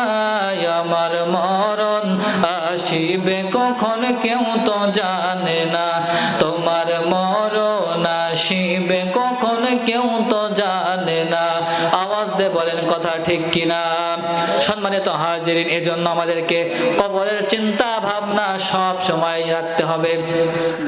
সম্মানিত হাজিরিন, যে কথা বলছিলাম আয়াতে কারিমা তেলাওয়াত করেছে সূরা 3 এর 4 নম্বর আয়াত, লাকাদ খালাকনাল ইনসানা ফি আহসানি তাকওয়িম। আল্লাহ পাক বলেন, আমি মানুষকে সৃষ্টি করেছি, শুধু সৃষ্টি করে নাই, আমি মানুষকে সুন্দর বানিয়েছি। আল্লাহ রাব্বুল আলামিন এই যে মানুষের সম্মান সবচাইতে বেশি দিয়েছেন, হাদিসের মাধ্যমে আপনারা বুঝতে পারলেন। এবার আসুন, মানুষ হলে কি সম্মানিত নাকি? আল্লাহ পাক বলে না। মানুষের সম্মান কতটুকু পৌঁছে গিয়েছিল, হযরতে বেলাল রাদিয়াল্লাহু তাআলা আনহুর ঘটনা আপনারা যদি একটু উল্লেখ করেন, সকলের জানা ঘটনা। হযরতে বেলাল রাদিয়াল্লাহু তাআলা আনহু, তার চেহারাটা তেমন ভালো ছিল না, তার গায়ের পোশাকটা ছিঁড়া জামা ছিল। এই বেলাল রাদিয়াল্লাহু তাআলা আনহুর ছেঁড়া জামা নিয়ে বিশ্ব নবীজি যেই মসজিদের ইমাম, আর বেলাল হলেন সেই মসজিদের মুয়াজ্জিন। আওয়াজ দিয়ে বলেন সুবহানাল্লাহ। বেলাল রাদিয়াল্লাহু তাআলা আনহুর একটু দুই জায়গায় সমস্যা ছিল। আশহাদু আল্লা ইলাহা ইল্লাল্লাহ, ওই জায়গায় আশহাদু আল্লা ইলাহা ইল্লাল্লাহ, সিনের জায়গায় সোয়াদের আশহাদু আল্লাহ, সোয়াদের জায়গায় সিন উচ্চারণ করতে একটু সমস্যা ছিল। এই বেলাল রাদিয়াল্লাহু তাআলা আনহু বিশ্ব নবীজি যেই মসজিদের ইমাম, আর বেলাল রাদিয়াল্লাহু তাআলা আনহু হচ্ছেন সেই মসজিদের মুয়াজ্জিন। এই যে আজান দেয় হাইয়া আলাস সালাহ, হাইয়া আলাস সালাহ, এই বিষয়টা নিয়ে একটু বেলালের দুইটা জায়গায় সমস্যা ছিল। এই সমস্যাগুলো নিয়ে সাহাবায়ে কেরাম একটু সমালোচনা করতে লাগলেন। আল্লাহর নবীজি আমার কিছুটা আজ করতে পেরেছেন, বুঝতে পেরেছেন যে সাহাবায়ে কেরাম বেলালের এই আজানে তারা খুশি হচ্ছে না, আজ করতে পেরেছেন, বুঝতে পেরেছেন। আল্লাহর নবীজি আমার এশার নামাজের পর একদিন সাহাবাদেরকে ডাক দিয়ে বলে, আমার সাহাবীরা, তোমরা সকলে বসে যাবা, তোমাদের সঙ্গে আমার একটা পরামর্শ আছে। সেদিন আল্লাহ রাসূল সাল্লাল্লাহু আলাইহি সাল্লাম ঘোষণা দেওয়ার সঙ্গে সঙ্গে সমস্ত সাহাবীরা বসে গেলেন। আল্লাহ রাব্বুল নবীজি ঘোষণা দেওয়ার সঙ্গে সঙ্গে সমস্ত সাহাবীরা বসে গেলেন। বেলাল রাদিয়াল্লাহু তাআলাকে পাশে বসে বলতেছে, বেলাল, আগামীকাল থেকে তুমি আর আজান দেবে না, আগামীকাল থেকে আজান দেবে যার কণ্ঠ সবচাইতে বেশি ভালো, যার কণ্ঠ এই মদিনার সবচাইতে উচ্চ বংশের, যার কণ্ঠ সবচাইতে মধুস্বর কণ্ঠ, আগামীকাল থেকে সেই নতুন মুয়াজ্জিন এই মসজিদে আজান দেবে। বিশ্বনবীজির পাশে বসে বেলাল রাদিয়াল্লাহু তাআলা হাউমাউ করে কেঁদে ফেললেন। হুজুরকে ডাক দিয়ে বলতেছে, হুজুর, আমার কি বেয়াদবি হয়ে গেছে নাকি হুজুর? আমি মনে হয় জীবনে কোনোদিন আজান দিতে পারবো না। আল্লাহর নবীজি হাউমাউ করে কেঁদে ফেললেন। বেলালকে ডাক দিয়ে বলতেছে, বেলাল, আগামীকাল থেকে তুমি আর আজান দেবে না, আমি নতুন মুয়াজ্জিন নিযুক্ত করে দিলাম। পরের দিন সকালবেলা নতুন মুয়াজ্জিন যার কণ্ঠ সব চাইতে ভালো, ওই নতুন মুয়াজ্জিন ফজরের আজানটা দিলেন। ফজরের আজান দেওয়ার পরে অন্যদিন আজানের কিছুক্ষণ পরে নামাজের সময় হয়ে যায়, কিন্তু দীর্ঘ সময় সেদিন হয়ে যায় কিন্তু নামাজের সময় হয় না। এটাকে গজব মনে করতে লাগলো আল্লাহ রাসূল। সাহাবা একরামও কাঁদতেছেন, আল্লাহ নবীজিও কাঁদতেছেন। সাহাবা একরাম ডাক দিয়ে বলতেছে, হুজুর আমরা কি কোনো গজবের মধ্যে পড়ে গেলাম নাকি? অন্যদিন আজানের কিছুক্ষণ পরে নামাজের সময় হয়ে যায়, আজকে দীর্ঘ সময় অতিবাহিত হয়ে গেল, আমি কেন আজকে কেন নামাজের সময় হচ্ছে না? এমন সময় জিবরাইল আমিন আল্লাহ রাসূল সাল্লাল্লাহু আলাইহি সাল্লামকে ডাক দিয়ে বলতেছে, ইয়া রাসূলুল্লাহ সাল্লাল্লাহু আলাইহি সাল্লাম,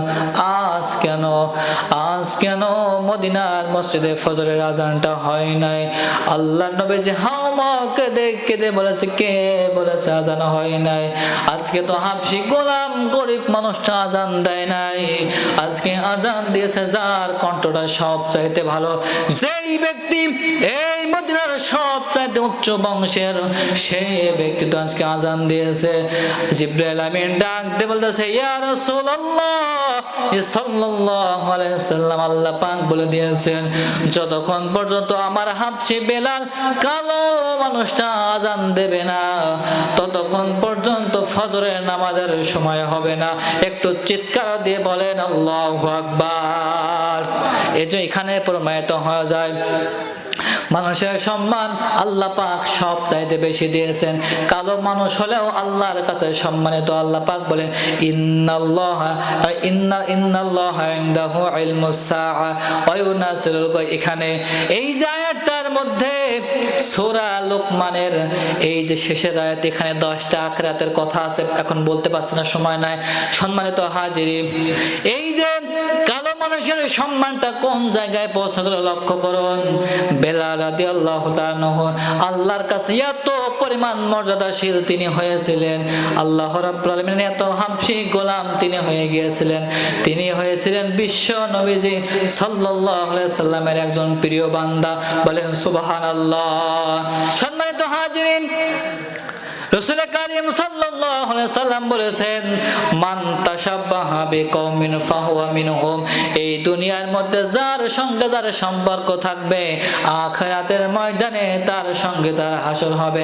আপনার সম্পর্ক যদি লেলিন কালমাস মাংসযুক্ত তথা ইসলাম যারা মানে না, কোরআন যারা মানে না, মদের বোতল যাদের প্রত্যেকদিন 10টা ফুরিয়ে যায়, বিড়ির প্যাকেট যাদের প্রত্যেকদিন 8-10 প্যাকেট করে বিড়ির প্যাকেট যাদের ফুরিয়ে যায়, এই সমস্ত মানুষের সঙ্গে যদি আপনার সম্পর্ক থাকে, ওদের সঙ্গে আপনার হাসর হবে।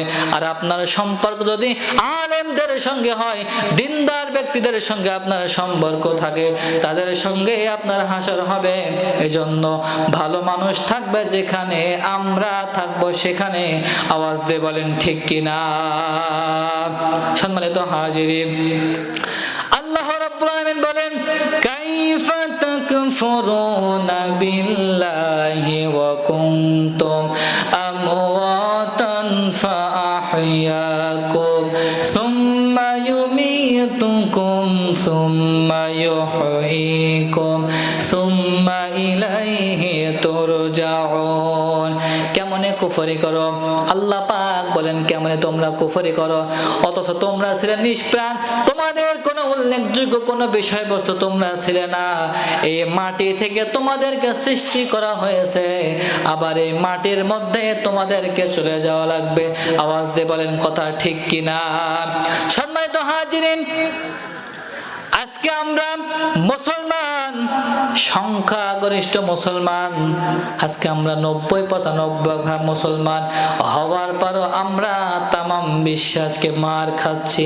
আমাদের সব জায়গায় মায়ানমারে মুসলমানরা মার খাচ্ছে, ফিলিস্তিনে মুসলমানরা মার খাচ্ছে, এরপরে বিভিন্ন রাষ্ট্রে মুসলমানেরা মার খাচ্ছে। তার কারণ হলো একটাই, কারণ হলো মুসলমানদের মধ্যে কোনো ঐক্যবদ্ধ নাই, মুসলমানদের মধ্যে কোনো ঐক্যবদ্ধ নাই।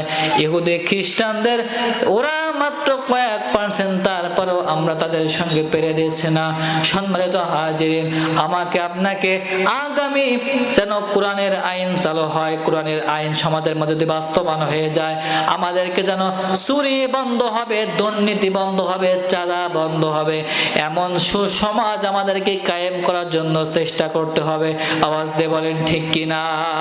রাসূল কারীম সাল্লাল্লাহু আলাইহি সাল্লাম বলেছেন, শেষ জামানায়, এই ফিতনার জামানায় যদি কোনো ব্যক্তি একটা মরা সুন্নত জিন্দা করতে পারে, সেই ব্যক্তি 1000 গলা কাটা শহীদের সওয়াব পাবে। আওয়াজ দিয়ে বলেন কয় হাজার? আওয়াজ দিয়ে বলেন কয় হাজার? 1000 গলা কাটা শহীদের সওয়াব পাবে। কিভাবে আপনি সওয়াবটা পাবেন? এই যে শেষ জামানায় একটা সুন্নাত যদি কোনো ব্যক্তি প্রতিষ্ঠিত করতে পারে, আল্লাহ রাসূল সাল্লাল্লাহু আলাইহি সাল্লাম বলেছেন, এই যে মরা সুন্নাত যদি কোনো ব্যক্তি জিন্দা করতে পারে, আল্লাহ রাসূল সাল্লাল্লাহু আলাইহি সুন্নাত। দাড়িওয়ালা মানুষ এখানে অনেক আছে, দাড়িওয়ালা মানুষ বর্তমান সমাজে অনেক আছে। এরপরে আসেন জুব্বা গায়ে দেওয়া কিন্তু মরা সুন্নাত না। জুব্বা গায়ে দেওয়ার মতো আমার হুজুরের মতো, পেছনে হুজুরের মতো অনেক মানুষ জুব্বা গায়ে দেওয়ার মানুষ আছে। এরপরে মেসওয়াক করা কিন্তু মরা সুন্নাত না। মেসওয়াক করার মানুষ সমাজের মধ্যে অনেক আছে।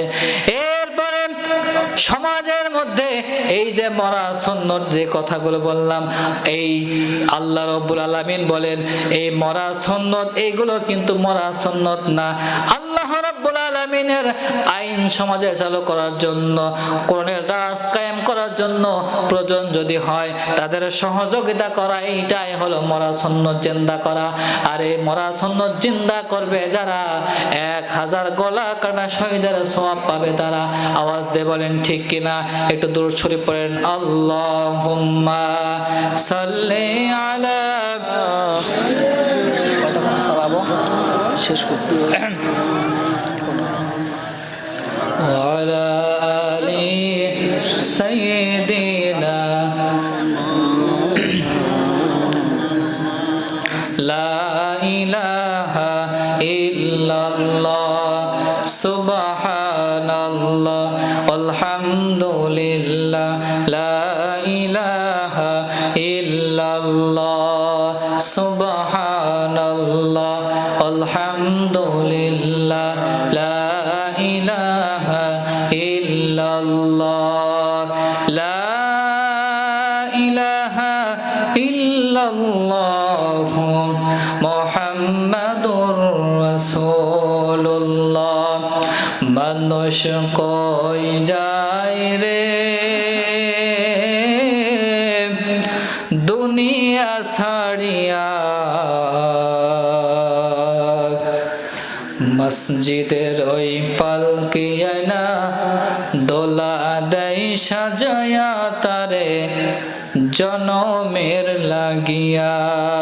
আওয়াজ দিয়ে বলেন ঠিক কিনা? মানুষ কই যায় রে দুনিয়া ছাড়িয়া, মসজিদের ওই পালকি আয়না দোলা দেয় সাজায়া তারে জনমের লাগিয়া। ওই বাড়ি লাগিয়া কত করলা মারামারি, মামলা মোকদ্দমা কইরা খোয়াইলা যে করি। ওই বাড়ি লাগিয়া কত করলা মারামারি, মামলা মোকদ্দমা কইরা খোয়াইলা যে করি। আজকে তুমি যাবে চলে,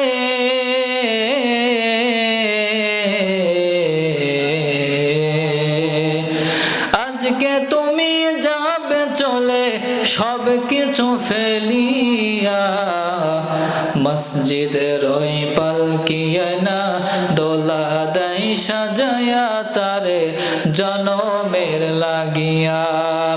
মানুষ কই যায় রে দুনিয়া ছাড়িয়া, মসজিদের ওই পালকি আয়না দোলা দেয় সাজায়া তারে জনমের লাগিয়া। লাগিয়া, মসজিদের ওই পালকিয়া না দোলা দেয় সাজায়া তারে জনমের লাগিয়া, ছেলে মেয়ে নববধূর প্রেমেতে মজিয়া, নামাজ রোজা সব খোয়াইলা দুনিয়ায় আসিয়া। আওয়াজ দিয়ে বলেন ঠিক কিনা? ছেলে মেয়ে নববধূর প্রেমেতে মজিয়া, নামাজ রোজা সব খোয়াইলা দুনিয়ায় আসিয়া, সেই ছেলেরাই গোসল দিবে,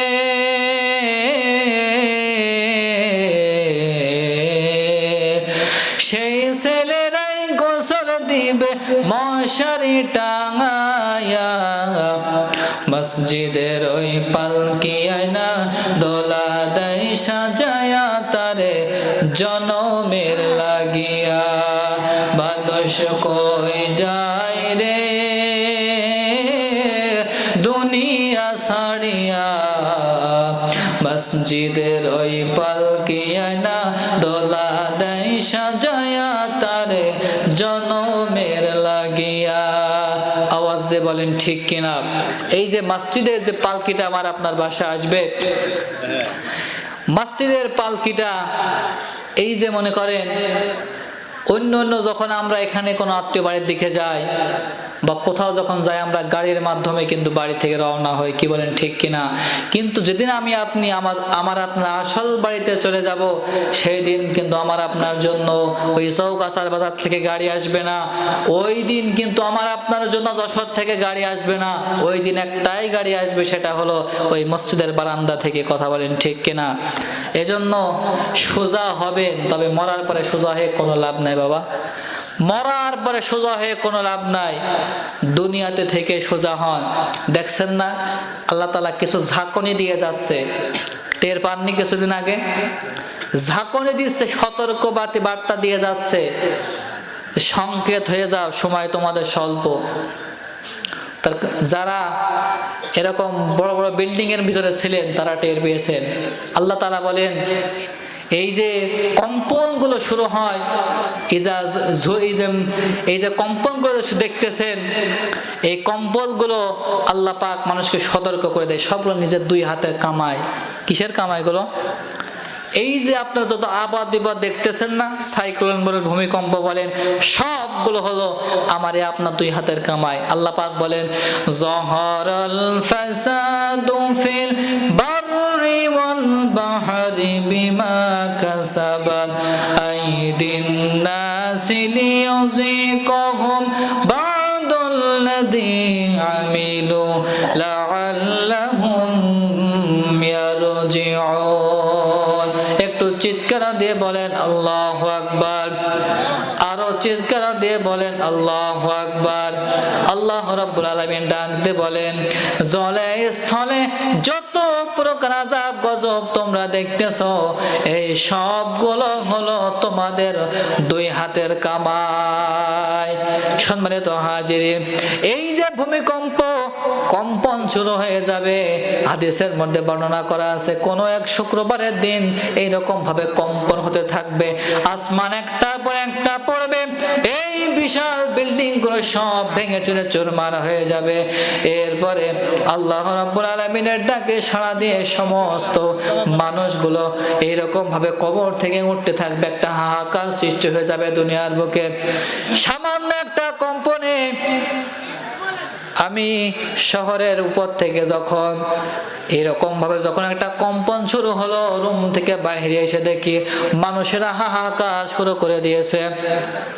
ওই দিন একটা কথা চিন্তা করলাম, আল্লাহ এই যে কম্পনটা দেখলাম, যে কম্পনটা অনুভব আমরা করলাম, এই যে মানুষগুলো হাহাকার শুরু করে দিল চারি করলে, না জানি কেমন শুরু হয়ে গেলে কেমন মানুষের পরিস্থিতি কেমন হয়ে যাবে, মানুষগুলো সব পাগলের মতো দৌড়াদৌড়ি করতে লাগবে, মানুষগুলো সব পাগলের মতো ছোটাছুটি করতে লাগবে। আল্লাহ রাব্বুল আলামিন এই যে কিয়ামত সংঘটিত হবে, কিয়ামত কখন হবে, এই কথাগুলো, এই সমস্ত সিক্রেট কথাগুলো আল্লাহ রাব্বুল আলামিন এই মানব জাতির মধ্যে এমনকি আমাদের নবীদের কাছেও কিন্তু প্রকাশ করে নাই। আল্লাহ পাক 5টা বিষয় নিজের কাছে গোপন রেখেছেন। 1 নম্বর, আল্লাহ পাক বলেন আমি কখন বৃষ্টি হবে এটা আমি আল্লাহ পাক ছাড়া কেউ আর জানে না, এটা আমি আমার নিজের কাছে রেখে দিয়েছি। মায়ের গর্ভে বাচ্চাটা মরা হবে নাকি হিজড়া হবে নাকি মেয়ে হবে কি ছেলে হবে, এটা আমি আল্লাহ পাক রেখে দিয়েছি। এরপরে আসেন কখন কোথায় আমি আপনি কি খাবো এটাও কিন্তু আমার আপনার আল্লাহ নির্ধারণ করে রেখেছেন। আওয়াজ দিয়ে বলেন ঠিক কিনা। এরকম ভাবে সূরা লুকমানের শেষের আয়াতে 5টা আল্লাহর অজানা কথা আছে। সম্মানিত হাজিরিন, কিয়ামত কখন হবে? হযরতে ইব্রাহিম আলাইহিস সালাতু ওয়াস সালামকে একদিন উবাই ইবনে খান কাফেরদের নেতা ইব্রাহিম আলাইহিস সালামকে ডাক দিয়ে বলেছে, ইব্রাহিম এই যে কোরআনের মধ্যে বর্ণনা করা আছে আল্লাহ পাক কিয়ামতের দিন এই যে মরা মানুষগুলোকে আবার আল্লাহ পাক জিন্দা করবেন, কিভাবে জিন্দা করবেন? ইব্রাহিম আলাইহিস সালাম ডাক দিয়ে বলেছিলেন যে আল্লাহ পাক অবশ্যই আমাদেরকে আবার জিন্দা করবে। কাফেরদের নেতা উবাই ইবনে খান ডাক দিয়ে বলেছিলেন আমি প্র্যাকটিক্যালে বিষয়টা যাচাই করার চেষ্টা করব। উবাই ইবনে খান একটা কাজ করলেন, অনেক দিনের পুরাতন কবর থেকে একটা হাড়, এরপরে পায়ের কিছু হাড়, মাথার কিছু হাড় এক জায়গায় করে একটা পাথরের সঙ্গে রেখে একটা পাথর দিয়ে পিষে গোড়া টুকরা টুকরা করে ফেললেন। এরপরে ইব্রাহিম আলাইহিস সালামের কাছে ডাক দিয়ে বলতেছেন কিভাবে সম্ভব? আল্লাহ রাব্বুল আলামিন এই যে গোড়া পাথর গুলারে হাড় গুলারে আবার কিভাবে আল্লাহ পাক জিন্দা করবেন? ইব্রাহিম আলাইহিস সালাম ডাক দিয়ে বলেছেন কাফেরদের নেতা উবাই ইবনে খান আল্লাহ রাব্বুল আলামিন যেমনি ভাবে আকাশ বাতাস পাহাড় পর্বত সবগুলো সৃষ্টি করতে পেরেছেন, সামান্য পা এই যে গোড়াগুলো আল্লাহ রাব্বুল আলামিন 1 সেকেন্ডের মধ্যে আল্লাহ পাক আবার মানুষ বানিয়ে দিতে পারেন। আওয়াজ দিয়ে বলেন আল্লাহু আকবার। আরেকবার ইব্রাহিম আলাইহিস সালামকে প্রশ্ন করা হয়েছিল, এই যে 3টা পাখি জবাই করে ইব্রাহিম আলাইহিস সালামকে বলা হয়েছিল আপনি এই পাখির নাম ধরে ডাকার সঙ্গে সঙ্গে যদি এই পাখিগুলো আপনার কাছে ওই আবার আগের মতো যদি ফিরে আপনার কাছে চলে আসে তাহলে আমরা যেখানে এই যতগুলো কাফের আছে সবগুলো মুসলমান হয়ে যাব।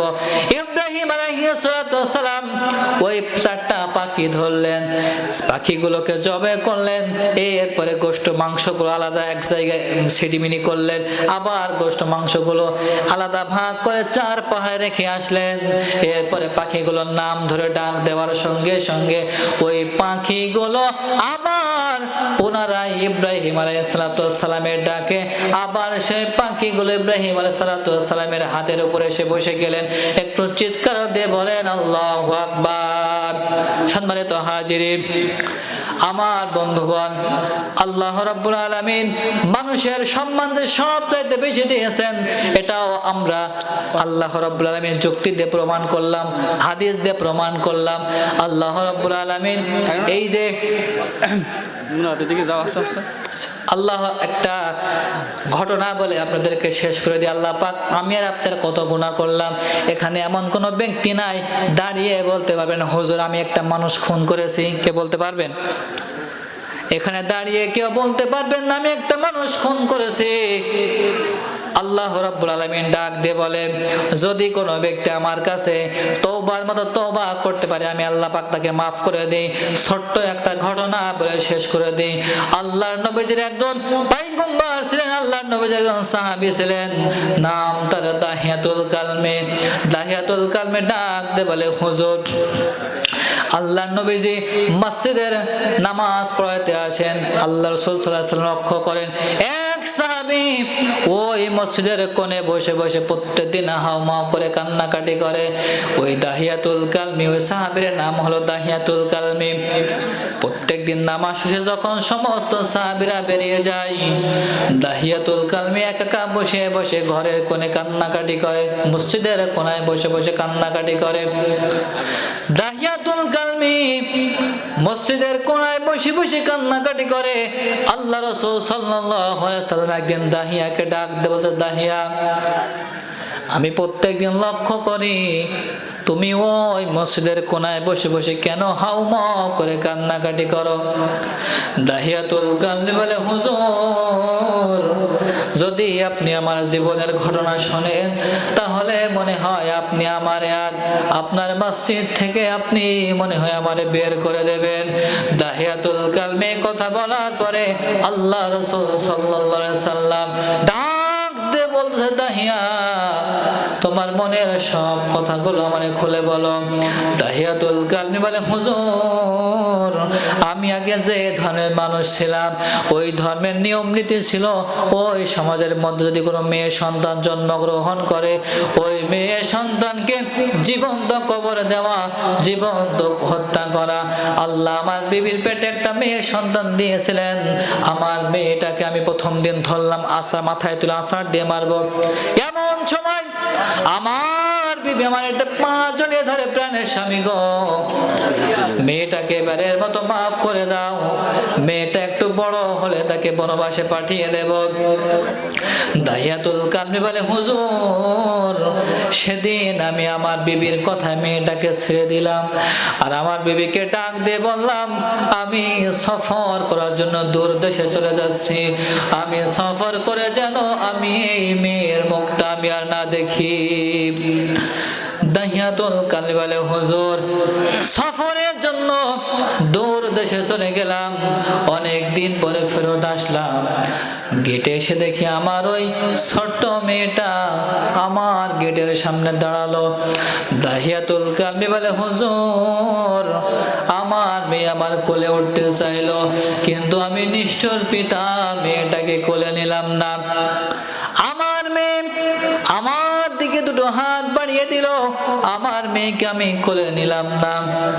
আমার বিবিকে ডাক দিয়ে বললাম, বিবি গো, তোমার মেয়েটাকে সুন্দর করে গোসল করিয়ে দাও, তোমার মেয়েকে সুন্দরভাবে কাপড় পরিধান করে দাও, আমি তোমার মেয়ের নানার বাড়িতে বেড়াইতে নিয়ে যাব।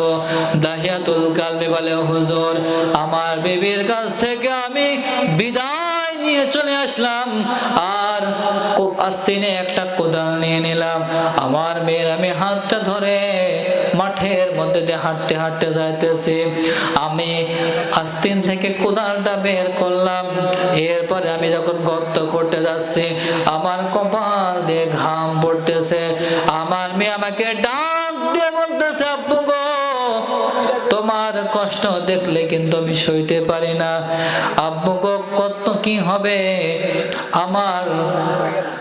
দাহিয়াতুল কালমি বলে, হুজুর, আমার মেয়ে তার জামার আস্তিন দিয়ে আমার কপালটাকে সুন্দরভাবে মুছিয়ে দিল, তবু আমার মেয়ের প্রতি আমার কোনো মায়া হলো না, দয়া হলো না।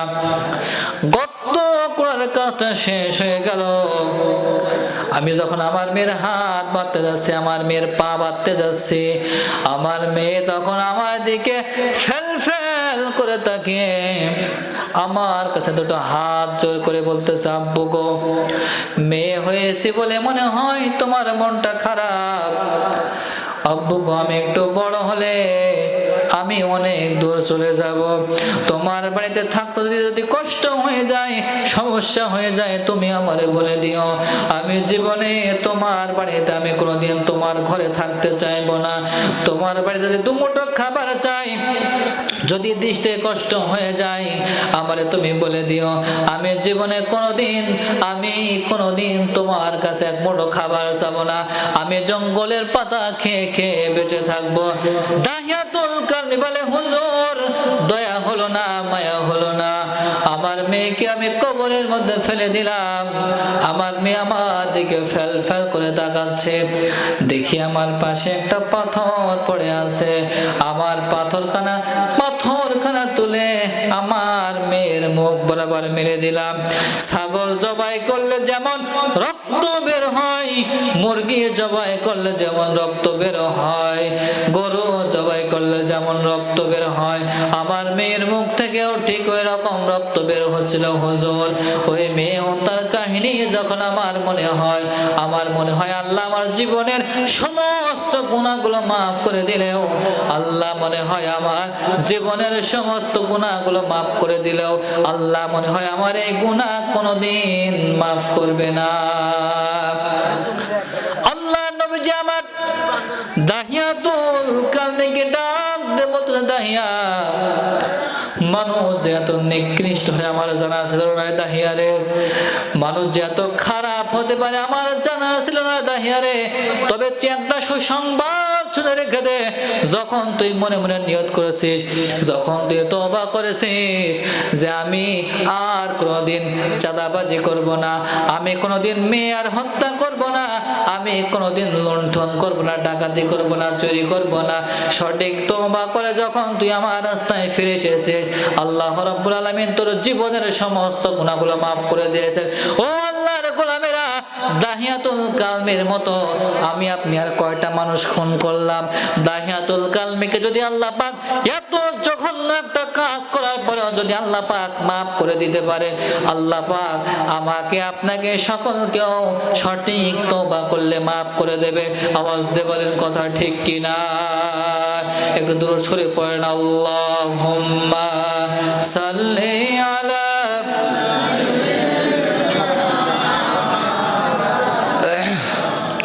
ওয়া আলা আলি সাইয়্যিদিনা। ওটা না হলে হয়, এতগুলো মাইক নিয়ে এসো। সকলে দোয়া উপলক্ষে সূরা ফাতিহা একবার, সূরা ইখলাস 3 বার, কয়েকবার দরুদ শরীফ পাঠ করি।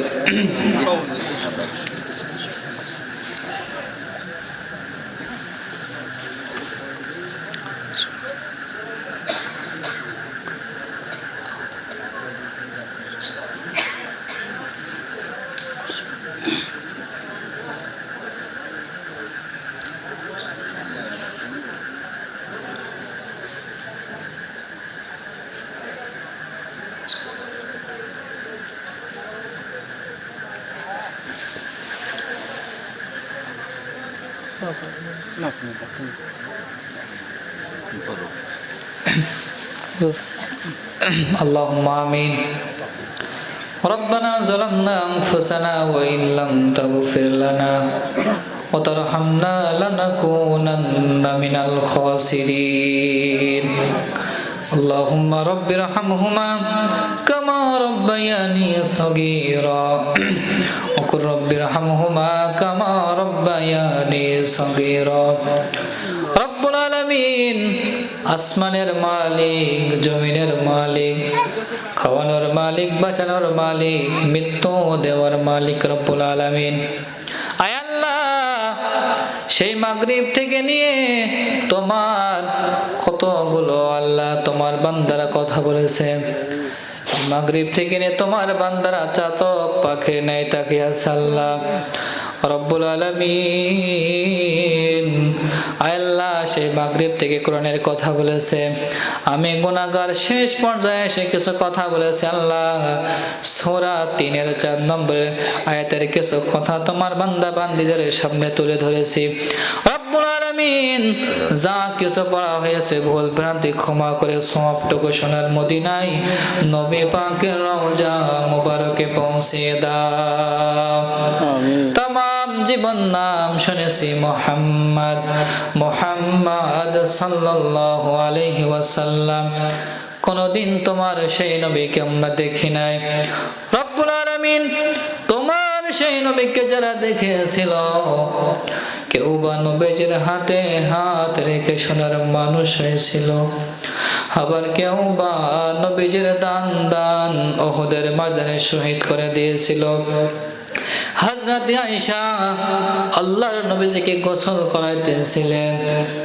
আয়েশা লক্ষ্য করলেন আল্লাহর নবীজির পিঠে বড় বড় গর্ত, বড় বড় দাগ। আয়েশা রাদিয়াল্লাহু তাআলা আনহা আল্লাহর নবীজিকে ডাক দিয়ে বলেছিলেন, ইয়া রাসূলুল্লাহ সাল্লাল্লাহু আলাইহি ওয়াসাল্লাম, জীবনে আপনার পিঠে আপনার গায়ে মাছি মশা পড়া বন্ধ ছিল, হারাম ছিল। আপনার পিঠে বড় বড় গর্তগুলো কোথা থেকে আসলো? আল্লাহর নবীজি সেদিন কেঁদে কেঁদে বলেছিলেন, আয়েশা, তায়েফের ময়দানে কোরআনের দাওয়াত নিয়ে গিয়েছিলাম, তায়েফবাসীরা আমার দাওয়াত গ্রহণ করে নাই। আমি যখন পেছন দিক ফিরে চলে আসতেছিলাম, তায়েফের কাফের বেঈমানেরা আমাকে আঘাত করেছিল, রক্তাক্ত ক্ষত বিক্ষত করে দিয়েছিল। ওদের আঘাতের কারণে আমার পিঠটা রক্তাক্ত ক্ষত বিক্ষত হয়ে গিয়েছিল। বহুদিন হয়ে গেল আয়েশা, সে পাথরের দাগগুলি শুকিয়ে যায় নাই। রব্বুল আলামিন, তোমার সেই নবীকে আমরা দেখি নাই, স্বপ্ন যুগে হলেও একবার দেখার তৌফিক ইনায়েত করে দাও। আয় আল্লাহ, আজকে যে উদ্দেশ্য তোমার ইন্তজাম কর আল্লাহ, রাকিব কাকার মেয়ে আল্লাহ, আমাদের ছোট্ট বোনটা আল্লাহ অল্প বয়সে আল্লাহ দুনিয়ার মায়া ত্যাগ করে চলে গিয়েছে। রব্বুল আলামিন, মাসুম বাচ্চা আল্লাহ, রব্বুল আলামিন, আয় আল্লাহ, তার জীবনের কোনো গুনাহ নাই। আয় আল্লাহ, তুমি তার পিতা মাতাকে ধৈর্য ধারণ করা তৌফিক দান করে দাও। রব্বুল আলামিন, বাড়ির যতগুলো বান্দা বান্দি আছে সমস্ত বান্দা বান্দিকে নামাজি বানিয়ে দাও, সত্য নামাজি বানিয়ে দাও, জানে মালে বরকত দিয়ে দাও। আয় আল্লাহ, আল্লাহ রাকিব কাকা বিদেশে আছে আল্লাহ, বিদেশে যতগুলো বান্দা আল্লাহ, আমাদের গ্রাম থেকে আমার চাচা বিদেশে আছে আল্লাহ, আরেকটা ভাই আল্লাহ বিদেশে আছে। রব্বুল আলামিন, রব্বুল আলামিন, আমাদের পরিবার থেকে শুরু করে নিয়ে গ্রামে যতগুলো বান্দারা আল্লাহ বিদেশে আছে আল্লাহ, ওই বিদেশের মাটিতে তুমি সকলকে ঈমান এবং আমল হালতে রেখে দাও। আয় আল্লাহ, সকলকে ধৈর্য ধারণ করা তৌফিক ইনায়েত করে দাও। রব্বুল আলামিন, আয় আল্লাহ, আমরা এখানে যারা আমিন আমিন বলছি আল্লাহ, জানি না কার মা দুনিয়াতে নাই, জানি না কার আব্বা নাই। এখান থেকে মাহফিল শেষ করে বাড়ি যাব, অনেকে হয়তো মাকে দেখতে পাবে না, বাবাকে দেখতে পাবে না। ওই আব্বা মা আল্লাহ, যারা ওই কবর হয়, যারা আব্বা মা হারা সন্তান যারা এখানে বসে আছে আল্লাহ, আব্বা মার কবরখানাকে তুমি জান্নাতুল ফেরদাউস বানায়া দাও। রব্বুল আলামিন, এই গ্রাম প্রতিষ্ঠা হওয়ার পর থেকে তোমার যতগুলো বান্দা বান্দি আল্লাহ তোমার ডাকে সাড়া দিয়ে চলে গিয়েছে, রব্বুল আলামিন, সকলের কবরখানাকে তুমি জান্নাতুল ফেরদাউস বানায়া দাও। আয় আল্লাহ, যারা অসুস্থ আছে আল্লাহ শিফা আজিলা শিফা কামিলা দান করে দাও। রব্বুল আলামিন, আয় আল্লাহ, আজকের মাহফিলে বড় বড় আলেমরা আজকে উপস্থিত আল্লাহ। রব্বুল আলামিন, দূর দূরান্ত থেকে আল্লাহ আমার শহর বাসেন টিটো কাকু ইসা আল্লাহ, আয় আল্লাহ, আজকের মাহফিলে উপস্থিত আল্লাহ আবু দারদা হুজুর সহ আল্লাহ শফিকুল ইসলাম কাকু সহ, রব্বুল আলামিন, হাফেজ সাজিম সহ মাদ্রাসার হুজুর সহ যতগুলো মুরব্বি کرام এখানে বসে আছে আল্লাহ, রব্বুল আলামিন, সকলকে তুমি ঈমান এবং আমল হালতে যেন মৃত্যুবরণ করতে পারে সেই তৌফিক দান করে দাও। আল্লাহ, দুনিয়ার বুকে এমন সম্মান দান করো আল্লাহ, আল্লাহ তোমার দিন প্রচার করতে পারে সেই তৌফিক দান করে দাও।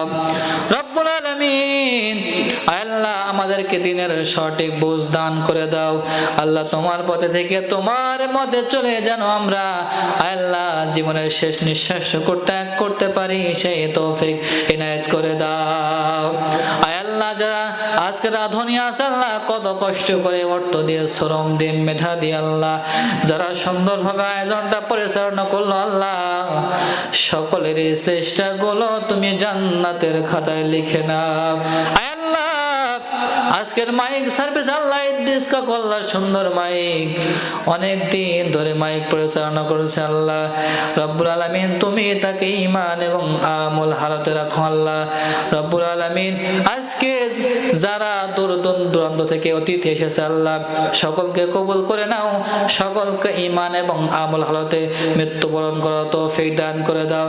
আল্লাহ, সামনে যারা বসে আছে আল্লাহ, যাদের গুনাহ আল্লাহ গুনাহ তামাম জীবন গুনাহ করতে করতে জীবনটা শেষ হয়ে গেল আল্লাহ, সামনে তোমার বান্দা বান্দিরা গুনাহ করতে করতে পাহাড় পরিমাণ করে ফেলেছে, পদ্মারে মা বোনেরা গুনাহ করতে করতে পাহাড় পর্যন্ত গুনে ফেলেছে।